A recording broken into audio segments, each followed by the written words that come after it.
Fala moçada, tudo beleza? Vamos nessa então. Seguindo aqui nesse nosso encontro, parte de geometria espacial, vou trazer para vocês aqui nesse vídeo um pouquinho sobre cilindros, aquelas ideias iniciais, né? Definição, os elementos e nomenclatura. Então vamos lá. Primeira coisa, peço para você considerar aí dois círculos de mesmo raio R, situados em dois planos alfa e beta paralelos, e a reta S passa pelos seus centros. Chama-se de cilindro circular a reunião dos segmentos paralelos à reta S que unem os dois círculos. Então, isso aqui eu tenho que trazer para vocês, né?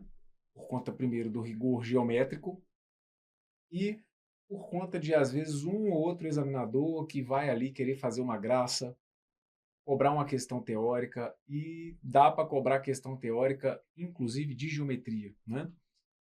Então, tem aqui a definição, né, uma possível definição do que seria, então, um cilindro. Porque você tem a coisa visual, né? Você consegue visualizar uma figura que tem aí o formato de um cilindro, que, por exemplo, a gente tem, né? Um cilindro ali representado, mas o cara pode te cobrar uma escrita sobre isso. Tenta descrever para mim, define para mim o que é um cilindro. Então, está anotado ali para vocês, olha. Eu vou ter que ter dois círculos, então seguros aí, tranquilos do que é o círculo. Eu vou ter então aqui, olha, o círculo, certo? Dois. Bom, tudo bem que vocês sempre vão olhar, como eu sempre peço nas aulas de geometria, para que olhem com muita boa vontade. Professor, você tem certeza que isso aqui é um círculo? Sim, ficou perfeitamente desenhado. Não foi? Então vão ser dois círculos de mesmo raio R. O que é mesmo raio? O raio é a distância do centro até a borda desse círculo, certo? Então, você tem que ter dois círculos, um em cada plano, né? Então, colocamos um português mais claro aqui, em alturas diferentes. Eu tenho aqui dois planos, e esses dois planos vão ter que guardar ali uma distância entre eles. Então, em um plano eu tenho um círculo, em um outro plano eu tenho um outro círculo. Aí eu tenho aqui o que ele chama de reta S. A reta S que passa pelos seus centros, que daqui a pouco vai ser importante para a gente, tá? Então, eu teria aqui uma reta S que passa pelos seus centros. E o cilindro vai ser a reunião de todos os segmentos que sejam paralelos a essa reta S e que unem os dois círculos. Então, dessa forma, a gente traz uma definição, uma ideia por escrito, porque geometria é a ideia visual. Perfeito. Vai ser fundamental para a gente os desenhos, né? Fundamental que você entenda o que é, né? Que você visualize o que é um cilindro. Mas aqui dentro do rigor geométrico eu preciso que você escreva, que você descreva o que é o cilindro. Então, temos aqui uma definição. E aí a gente vai ter que ter isso, né? A gente vai ter que ter basicamente dois círculos e a gente vai unir ali aquelas duas bases, os nossos dois círculos, a união de todos esses pontos que compõem aqui esses círculos vão acabar formando o que a gente chama então de cilindro. Perfeito? Muito bem. Elementos do cilindro. Em um cilindro podemos destacar alguns elementos. No cilindro abaixo, aqui no caso, nós vamos ter as bases. Quais são as bases aqui desse cilindro? As bases são os círculos paralelos. Então, ó, as bases do cilindro serão os círculos, ok? Esse círculo que está aqui é uma base e este outro círculo que está aqui é uma base. Então, repare que eu estou colocando aqui para vocês no plural. Nós temos bases, não é só a base. Sempre reforço com vocês isso nas aulas de geometria, em particular nas aulas de geometria espacial. A gente tem sempre falado, é para você não se confundir com a ideia de que base tem que ser necessariamente aquilo que esteja dando sustentação. Porque esse círculo que está aqui também é considerado uma base. Então, o que é a base no cilindro? Ou o que são as bases no cilindro? São círculos paralelos de centro O, no caso aqui de centro O e O', e que acabam tendo um raio de mesmo comprimento, ok? Eu não vou ter como ter um cilindro aqui em que esses raios das bases, por algum motivo, sejam distintos. Para eu ter a figura do cilindro, mesmo que seja um cilindro oblíquo, como a gente está vendo aqui, que já já a gente vai definir, mas de qualquer maneira eu preciso que os dois círculos, que são as bases, eles têm o mesmo raio R, ok? O que vai ser a altura? A altura vai ser a distância entre os planos que contêm as bases. Então, vocês têm que tomar um pouquinho de cuidado para não confundir com a ideia de que a altura tem que ser necessariamente aqui, olha, a distância entre esses centros. A depender do tipo de cilindro que tenhamos, a altura do cilindro não vai ser simplesmente a distância entre esses dois centros.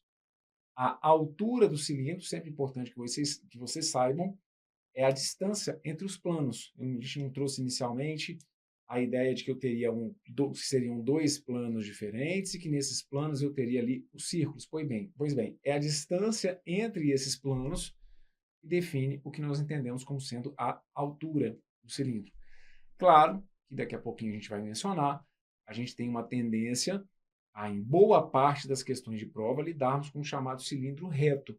E aí, sim, essa distância entre os centros coincidirá também com a altura do cilindro, mas eu preciso que você entenda que isso não é uma regra. É muito comum, é o mais comum, mas não quer dizer que a altura do cilindro tenha que ser sempre a distância aqui entre esses centros. A altura do cilindro é, do jeito que está definido aqui para vocês, a distância entre os planos que contém aí as bases. Perfeito? O que é o que a gente chama de eixo? Isso aqui é importante, tá bom? O eixo é a reta que contém os centros dos círculos das bases. Na figura, o nosso eixo é essa reta que está aqui, tá bom? Então, nós dizemos que o cilindro ele tem um eixo. O que é o eixo? É o segmento que pega os dois centros. Então, aqui, de novo, tá vendo? Vocês estão vendo que nessa representação que eu coloquei genérica aqui, esse cilindro está tombado, como eu costumo falar com vocês? Pois bem, o que é o eixo? O eixo, independentemente de como esteja posicionado esse cilindro, o eixo será o segmento que contém os dois centros, tá bom? No caso aqui, os centros O e O'. Geratriz. Geratriz é cada segmento de reta paralelo ao eixo com extremidades dos pontos da circunferência das bases. Na figura, P', por exemplo, vai ser geratriz. Então, ó, geratriz é cada segmento de reta paralelo ao eixo com extremidades dos pontos de circunferência. Então, se eu pegar aqui, olha, pontos, né, que estejam aqui na extremidade dessa circunferência e unir esses pontos de forma que eles sejam aqui paralelos, né, a esse eixo. Então, olha, todo segmento que una pontos que pertencem a circunferências nessas bases distintas, de forma que esse segmento seja paralelo ao eixo, não à altura, mas que seja paralelo ao eixo do cilindro, será chamado de geratriz, tá bom? São esses segmentos que a gente traça aqui, olha, isso aqui, ó, é uma geratriz, tá vendo? Ó, todos eles são paralelos, eu tenho aqui o eixo, ó. Todo segmento que eu traçar aqui, pegando aí, olha, pontos que pertençam às duas circunferências, então uma base e outra, isso aqui é o que a gente vai chamar de geratriz do cilindro, tá bom? E a superfície lateral vai ser a reunião de todas as geratrizes do cilindro. Então, coloco para vocês aqui já trazendo superfície lateral, vai ser todo o contorno aqui do cilindro, certo? Por isso que a gente fala que vai ser a reunião de todas as geratrizes. Então, isso é só para, de alguma forma, a gente conseguir transformar em texto o que é o visual para vocês na geometria, certo? Como que eu vou traduzir, explicar para alguém no papel o que é a superfície lateral? Tá aqui, olha. Vai ser a reunião de todas essas geratrizes. Se eu começasse aqui a traçar essas várias geratrizes que eu poderia, essas infinitas geratrizes que eu poderia ter, se eu unisse todas essas geratrizes, eu teria o que a gente entende como sendo a superfície lateral, a área lateral desse cilindro, tá bom?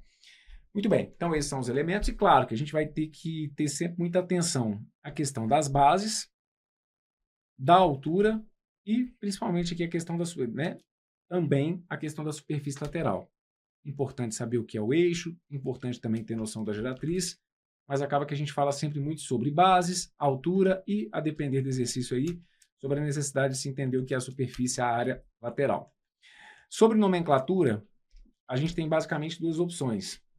O cilindro circular ele pode ser oblíquo ou reto, de acordo com a posição relativa entre as geratrizes e os planos das bases. Então, nós temos aqui, olha, um cilindro oblíquo. Por quê? Porque a gente tem aqui, se a gente for observar, por exemplo, o eixo, esse eixo ele não está formando aqui com a base, olha, um ângulo de 90 graus. Tá vendo? E o mesmo aconteceria aqui, então, com as geratrizes, né? A gente iria perceber que esses ângulos aqui, olha, eles não são ângulos, se comparados com a base, eles não são ângulos de 90 graus. Então, o fato desse ângulo entre as geratrizes e os planos das bases não serem de 90 graus vai fazer com que um cilindro, ou sempre que acontecer isso, a gente vai dizer que o cilindro ele é, então, oblíquo, que é a ideia daquele cilindro estar um pouco mais tombado, perfeito? E o que é o cilindro reto? O cilindro reto é o cilindro em que as geratrizes são perpendiculares às bases. Então, o cilindro reto é aquele em que, se eu pegar o eixo, por exemplo, e como as geratrizes são paralelas ao eixo, a referência vai ser a mesma, né? Então, se eu pegar aqui, perceber que o eixo ele está formando um ângulo de 90 graus com a base desse cilindro, nós vamos dizer, então, que esse cilindro que está aqui é o cilindro reto. E diga-se de passagem, como eu coloquei para vocês, a tendência da grande maioria das questões de prova é lidar com o cilindro reto, certo? Não quer dizer que a gente não possa envolver vocês em um enunciado sobre cilindro oblíquo, mas, claro que a grande tendência é se trabalhar aí com situações envolvendo cilindros retos, que são aqueles, então, cujas geratrizes são perpendiculares, formam um ângulo de 90 graus aqui com as bases, ok? Bem, aí a gente tem aqui o cilindro circular reto, como sendo também chamado de cilindro de revolução. Isso aqui é um termo que pode ser utilizado às vezes, né? Por que a gente diz que ele é um cilindro de revolução? Porque ele é gerado pela rotação de um retângulo em torno de um eixo que contém um dos seus lados. Ele é, então, um cilindro de revolução, e isso aqui vocês têm que ficar atentos, porque a depender do exercício, o examinador cria a situação só com o retângulo, por exemplo. E aí cita, né, que nós temos aqui esse eixo e que gera-se, a partir deste retângulo, uma figura de forma que vai fazer aqui a rotação sobre esse eixo. Então, eu preciso que você tenha a noção visual do que vai acontecer. Se eu pegar um retângulo, tenho aqui um retângulo, certo? Se eu der um tapa nesse retângulo e ele começar a rodar em torno desse eixo. Quando a gente fizer isso, né, e a gente for varrendo todo o espaço que acaba pegando aqui esse retângulo, a gente vai ter, então, o cilindro, certo? Então, o cilindro é visto aí como, ele pode ser chamado de cilindro de revolução por conta disso, pelo fato de, a partir desse retângulo, com esse eixo que está aqui, a gente poder fazer o movimento, né, de rotação, gerando, então, essa figura que está aqui, que é o cilindro. Perfeito?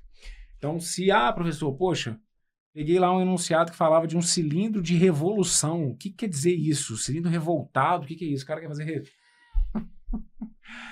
cilindro está fazendo ali uma revolução. O que está acontecendo? O cara dá revolta, né?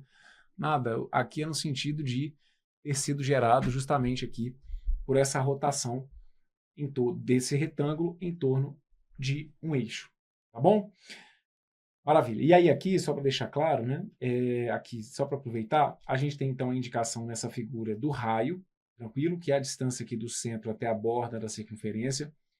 Esse G que está aqui é a geratriz, tá? E lembrando que pelo fato do cilindro aqui ser reto, lembra que eu tinha falado com vocês que não necessariamente, quando a gente estava falando aqui sobre a altura, que não necessariamente a altura do cilindro tinha que coincidir com a distância aqui entre os centros. Então aqui, só para deixar claro que como esse cilindro que está aqui, olha, ele é um cilindro circular reto, a distância aqui, olha, entre os centros, que é a nossa geratriz, certo? Que vai coincidir com a medida da geratriz, vai coincidir também com a medida da altura, tá bom? Maravilha. A interseção de um cilindro e um plano que passa por seu eixo é denominada seção meridiana do cilindro. Então, tem que chamar a atenção de vocês para isso, por conta de questão, às vezes, um pouquinho mais técnica, certo? O cara às vezes vai virar e falar assim, não sei o que, não sei o que. Seção meridiana. O que é seção meridiana? É uma interseção, é como se eu fosse passar mesmo. Imagine que eu tenha lá um cilindro, certo? E eu vou passar uma chapa. Vou passar uma cartolina, enfim, vou cortar aquele cilindro ali, ok? A seção meridiana do cilindro vai ser o que, então? Se eu passar essa chapa, né, cortando ali aquele cilindro, que figura é essa que surge aqui, que é então a nossa seção meridiana, esse corte que a gente faz. Se fizer o corte ali, que figura que vai sobrar para mim aqui, olha. Vai ver que vai ser um retângulo, certo? E aí é muito importante que vocês entendam desde já a dinâmica aí dessa seção meridiana, porque quando a gente for falar, por exemplo, sobre questão de área do cilindro, essa visualização ela vai ser muito importante, tá? Aqui, a gente está falando da seção meridiana. Então, cuidado, a seção meridiana vai ser um retângulo que vai ter como comprimento 2R, ok? É esse corte que eu estou fazendo aqui. Então, ó, é esse corte que eu estou fazendo aqui, ó. Então, quando eu olho para esse retângulo, quais são as dimensões aqui desse retângulo? Esse retângulo que está aqui, ele tem na base o equivalente a 2R, certo? Que é como se fosse o diâmetro mesmo ali daquele círculo que está na base. Então, eu tenho aqui essa dimensão 2R e eu tenho aqui a altura H. Pode depender do exercício, pedir para calcular, por exemplo, a área da seção meridiana. E eu preciso que minimamente você entenda o que é. Tá? A seção meridiana, então, é esse corte que a gente faz e que, no caso do cilindro, passa aí essa associação com um retângulo de comprimento 2R e de altura H, tá bom? Maravilha. Caso a seção meridiana de um cilindro reto seja um quadrado, dizemos que esse cilindro é equilátero. Eu preciso que você guarde isso, porque tem questão que vai falar sobre isso. E o cilindro é equilátero. E aí, às vezes, você vai perder a questão por conta de e como isso acontece, né? A galera às vezes perde a questão por conta de um detalhezinho desse. Poxa, falou lá que o cilindro ele era equilátero. Pô, Bruno, não entendi nada, cara. Para mim, equilátero era o triângulo que era equilátero. Cilindro equilátero? O que é isso, professor? Então tá anotado aqui. O cilindro equilátero vai ser aquele cuja seção meridiana acaba sendo um quadrado. Quando a gente faz esse corte aqui, olha, acaba gerando para mim um quadrado. E aí, o que isso traz como consequência? Isso traz como consequência. É porque é como se você fosse ter essa impressão mesmo, né? Você está aqui observando o cilindro, é como se de frente você fosse ter aqui a impressão de um quadrado mesmo, né? Você tem ali o círculo na base, tem um outro círculo na base, mas se você for olhar o cilindro de frente, no caso aí desse cilindro equilátero, é como se você tivesse a impressão de que está observando ali um quadrado, certo? É o corte, então, é a tal da seção meridiana. E já que é um quadrado, é porque é como se, então, isso aqui que vocês têm que saber, né? O fato do cilindro equilátero ter como seção meridiana um quadrado traz como consequência a garantia de que a altura, então, desse tipo de cilindro acaba sendo igual ao dobro do raio. Se a base aqui é 2R e se o que eu tenho é um quadrado, então a altura desse cilindro vai ser também 2R. Então, numa situação específica em que eu tenha um cilindro de forma que a base, né, 2E, que a altura desse cilindro seja exatamente igual ao dobro do raio, muito cuidado, será um cilindro que a gente diz então que é equilátero, tá bom? Nada a ver aqui, tem a ver, claro, com a ideia, né, dos lados iguais, mas para você que está ali, eu conheço o triângulo equilátero. Então, cilindro equilátero vai ser um cilindro cuja altura seja igual ao dobro do raio. Tá? Então, vocês estão vendo? É por isso que esse inicinho aqui, né, de quando a gente está conceituando essas figuras, é por isso que é importante vocês irem pegando esses detalhezinhos, porque isso aqui depois vira ponto crucial na resolução de um exercício. Seção meridiana, geratriz, que é base, área lateral, cilindro equilátero, cilindro reto, cilindro oblíquo. Esses detalhezinhos, isso acaba virando palavreado de enunciado de geometria e muitas vezes, por conta desses detalhezinhos, a gente às vezes perde exercício, perde ponto valioso. Ok? E, ao mesmo tempo, vocês estão vendo aqui, né? Dando uma geral, pelo menos organizando um pouquinho a casa. Coisa rápida, a gente pega esses conceitos e coloca no bolso aí para levar como bagagem para a prova. Tá bom? Maravilha, meus queridos. Então, agora eu fecho com vocês esse bloco, né? Esse primeiro bloco aqui em que eu estou trabalhando com vocês as situações envolvendo cilindro. Na sequência a gente volta e aí a gente vai começar a falar um pouquinho sobre áreas de cilindro. Fique comigo, não me abandone. Fui, mas já estou voltando.